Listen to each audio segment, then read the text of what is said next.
Hi, friends, I'm Rain. Get ready for a super fun adventure where we explore science, space, and all things awesome. Let's learn and play together! Have you ever dropped something in water and watched it float or sink? Like a toy boat floating or a rock going straight to the bottom? Today, we're going to discover why that happens. Are you ready? Let's dive in!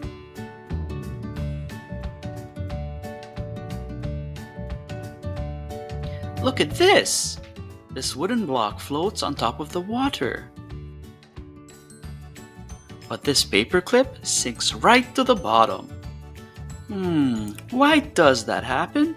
Let's find out! Water has a special power called buoyancy. That means it pushes things up.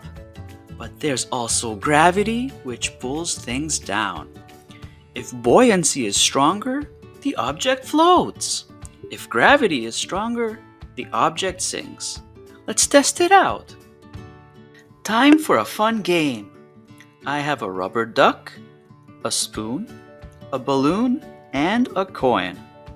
What do you think? Will they float or sink? Let's see. Ding ding! The duck and balloon float. They're light and full of air. But, boop! The spoon and coin sink. They're heavy for their size. Wow, science is so cool. Guess what? It's not just about being heavy or the size. The shape and air inside also matter. A big boat is heavy, but it floats because of its shape. Look, this ball is small and has no air inside, so it sinks. The orange ball is bigger, but it is filled with air. Ta-da! It floats. The ball with no air inside is heavy and it sinks. The ball with air inside is lighter and it floats. Here we have a small ball of clay and a piece of Lego. Which one do you think will float and which one do you think will sink? The heavy clay sinks and the Lego floats. Wow, we learned so much today. Some things float, some things sink, and it all depends on buoyancy, weight, and shape. Now it's your turn. Find any 10 small objects at home and test them in water.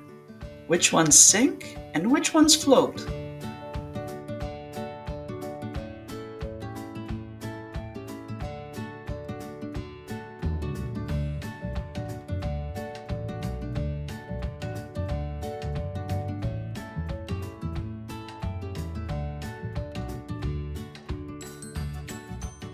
That was so much fun, friends!